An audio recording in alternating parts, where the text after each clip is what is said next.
Hello guys, मेरा नाम है लक्ष्मी नेगी और आपका मेरे चैनल फिलोमैथ पॉइंट पर आपका स्वागत है। मैंने ये चैनल अभी अभी बनाया है और इस चैनल का मेरा ये फर्स्ट वीडियो है। अगर मैं थोड़ा बहुत आपको चैनल के बारे में बताऊं तो इसमें आपको बीएड और एमएड के सिलेबस से रिलेटेड कंटेंट मिलेंगे और इसके साथ ही बाद में मैं इसमें किसी भी कॉम्पिटिटिव एग्ज़ाम के लिए और विशेषकर जैसे एलटी के लिए, सीटेट और यूटेट के लिए जो आर्ट वाला पोर्शन होता है इन दोनों में ही, तो उसके लिए मैं आपको हिस्ट्री का और पॉलिटिकल साइंस का कंप्लीट कोर्स प्रोवाइड करवाऊंगी। तो आज हम सबसे पहले मेरा सबसे फर्स्ट कंटेंट है यहाँ पे सूक्ष्म शिक्षण यानी कि माइक्रो टीचिंग। ठीक है, तो माइक्रो टीचिंग की जो मीनिंग है ये आपको अपनी स्क्रीन पे भी दिख रही होगी, जो मैंने अपने हाथ से लिखा है। तो एक बार मैं आपको ये पढ़ के सुना देती हूँ, फिर मैं आपको समझाऊंगी। तो सूक्ष्म शिक्षण से अभिप्राय एक ऐसी विशिष्ट प्रशिक्षण तकनीकी से है जिसके द्वारा कक्षा आकार, समय और विषय सामग्री को अल्प मात्रा में सीमित कर अनुभवहीन अथवा अनुभवी अध्यापकों को कुछ विशिष्ट शिक्षण कौशलों के अभ्यास का समुचित अवसर देकर उनकी शिक्षण कला में निखार लाने का प्रयास किया जाता है। तो अगर हम अपने शब्दों में बात करें तो सूक्ष्म शिक्षण क्या है? सूक्ष्म शिक्षण एक विशिष्ट प्रशिक्षण तकनीकी है, ठीक है, जिसमें हम फोकस इस बात पर करते हैं कि जो अध्यापक हैं, ठीक है, चाहे वो प्री सर्विस हैं चाहे इन सर्विस हैं, ठीक है, तो उनमें हम कुछ विशिष्ट जो शिक्षण कौशल होते हैं उनका विकास करें, तो वो सूक्ष्म शिक्षण के माध्यम से किया जाता है। इसमें कक्षा का आकार, समय और विषय सामग्री की अल्प मात्रा कर दिया जाता है, यानी कि कक्षा का आकार बहुत छोटा कर दिया जाता है। कक्षा में केवल 6 से 10 बच्चों को बिठाया जाता है, ठीक है।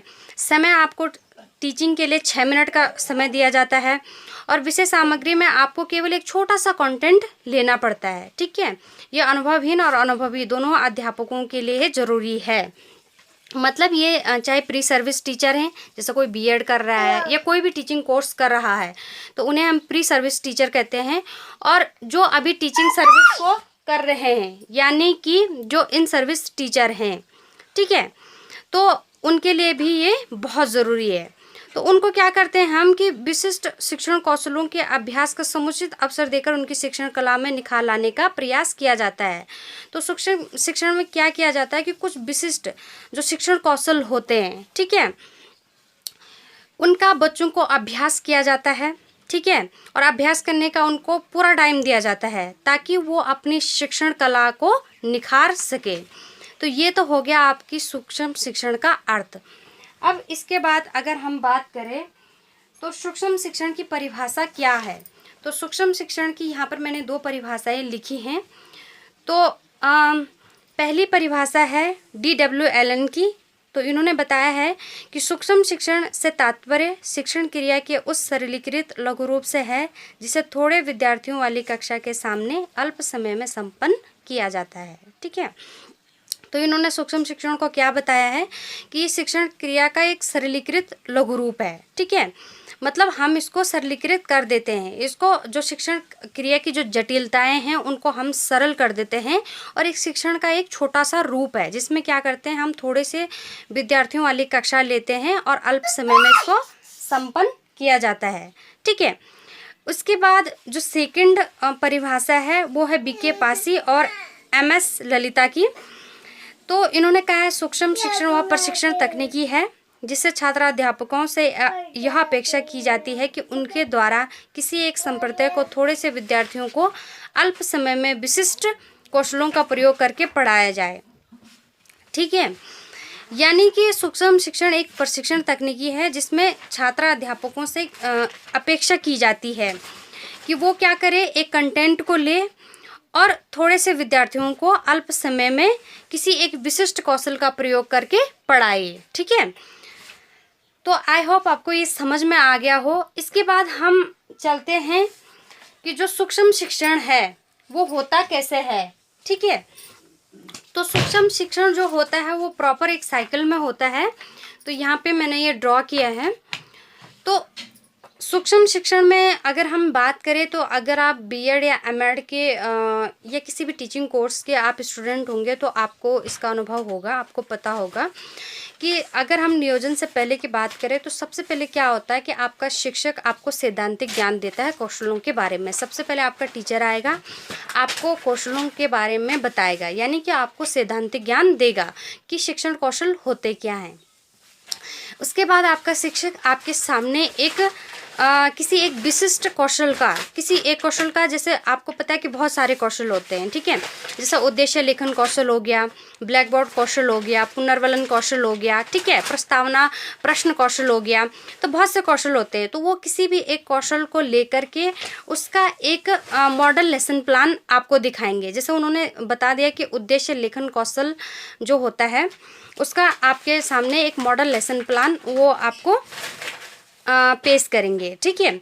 तो उन्होंने वो बताया आपको कि आपको ये कैसे कैसे बनाना है या कैसे बनाया जाता है। उन्होंने आपको एक उसका प्रतिरूप दिखाया, एक मॉडल दिखाया। आपके शिक्षक जो हैं आपके कक्षा में आएंगे और आपके सामने एक मॉडल लेसन प्लान को पेश करेंगे। उसके बाद उन्होंने आपको मॉडल लेसन प्लान लिखवाया या समझाया, दिखाया आपको। फिर आपको पता होना चाहिए कि ये मॉडल लेसन प्लान एक्चुअली में होता कैसा है, ठीक है। आपने देखा सर ने कैसे बना रखा है, क्या क्या कर रखा है और हमें कैसे करना है, ठीक है।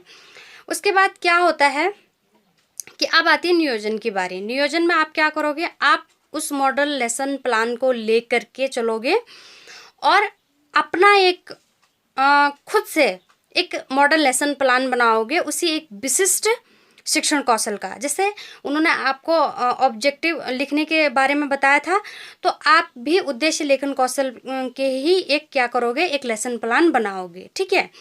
आपके जो टीचर लोग हैं वो क्या करेंगे, यहाँ पे वो ये डिसाइड करेंगे कि आपका जो सूक्ष्म शिक्षण है कौन सी क्लास में करवाया जाए, किस कक्षा में कितने बच्चे रहेंगे, आपके ग्रुप बनाए जाएंगे, प्रत्येक ग्रुप में आप डिवाइड होंगे, ठीक है, किस ग्रुप में कितने बच्चे रखने हैं।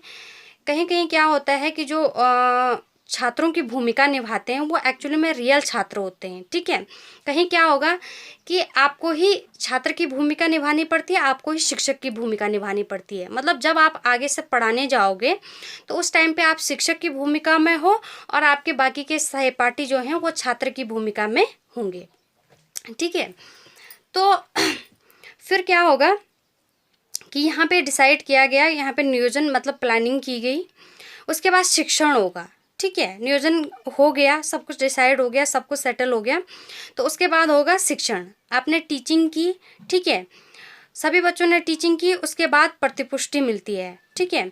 जो वहाँ पे आप टीचिंग कर रहे थे जब आपके टीचिंग को जो निरीक्षक कर रहे थे, तो हो सकता है वो आपके टीचर भी हो सकते हैं या हो सकता है वो आपके सहपाठी भी हो, ठीक है।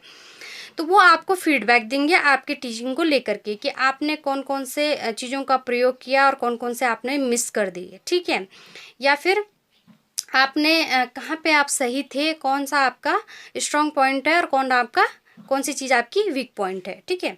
तो यहाँ पे आपको फीडबैक मिलता है। अपने फीडबैक को लेकर के आप चलते हो कि आपने क्या क्या गलतियाँ की और उन गलतियों को सुधारने का आप एक प्रयास करते हो और पुनः नियोजन करते हो, मतलब रीप्लानिंग करते हो। आप दोबारा से लेसन प्लान बनाओगे और अपनी दोबारा से टीचिंग की आप तैयारी करते हो, ठीक है।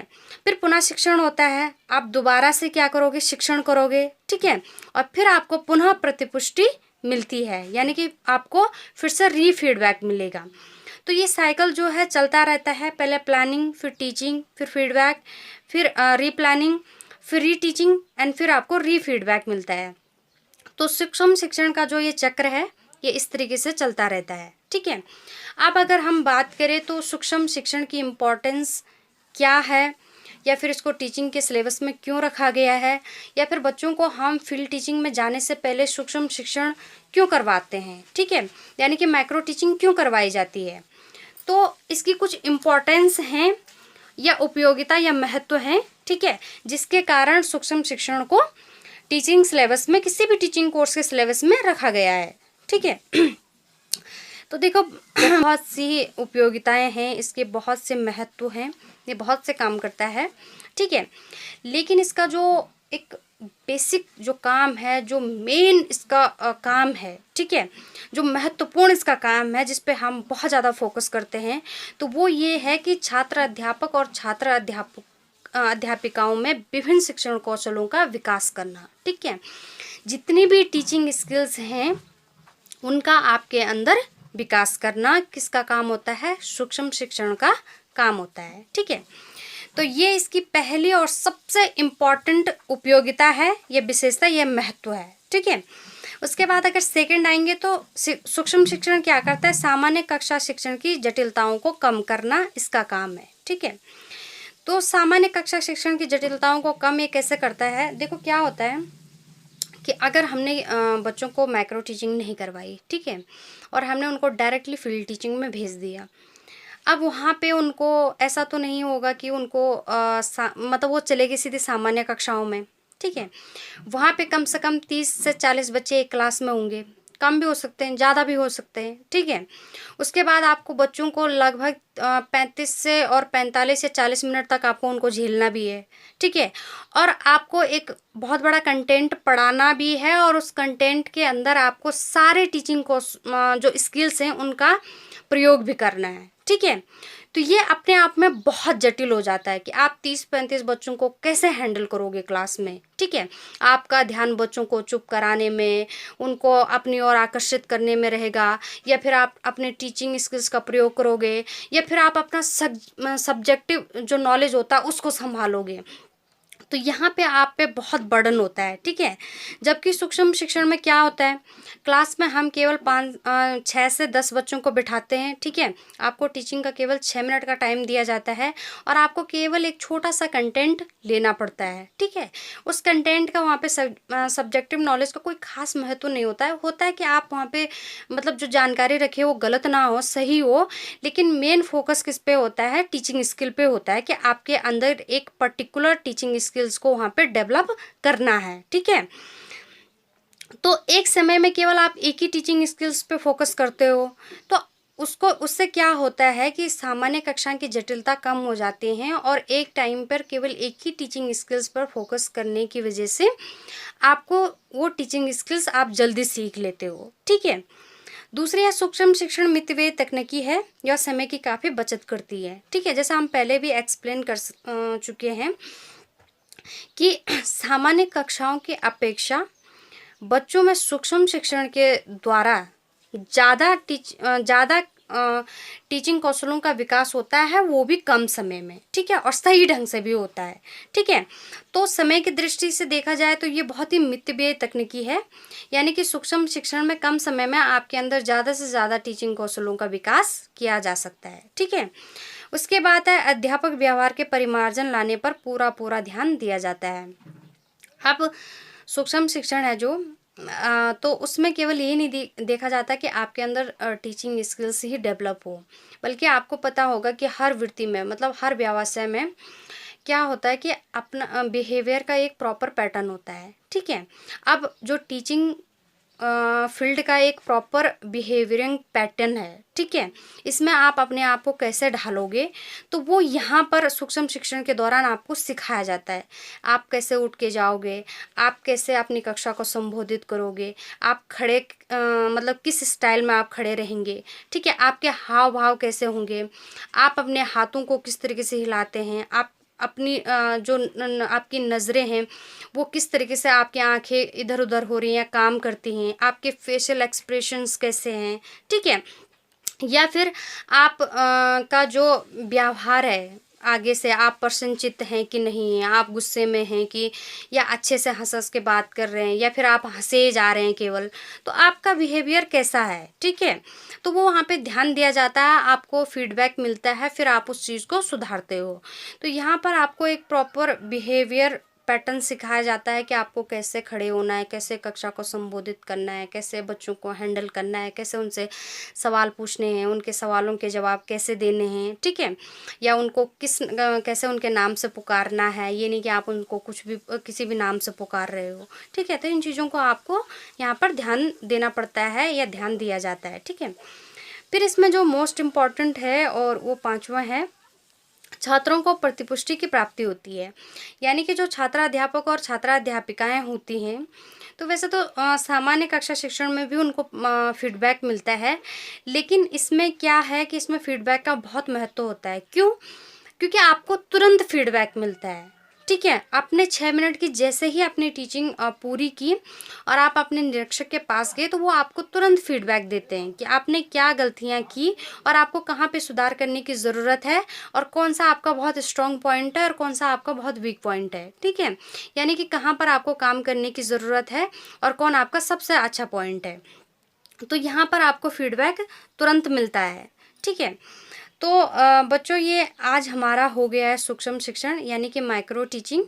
आई होप आपको समझ में आया हो, और प्लीज़ अगर आप ये वीडियो देखते हैं और आपको ये समझ में आया हो तो मुझे कमेंट करके ज़रूर बताना कि आपको कैसा लगा, या फिर अगर आपको लगा हो कि कहीं पे मैं कुछ गलती कर रही हूँ तो मुझे कैसे सुधार करने की ज़रूरत है। और मैं आपसे रिक्वेस्ट करती हूँ कि आप मेरे चैनल को लाइक कीजिए, सब्सक्राइब कीजिए और शेयर कीजिए।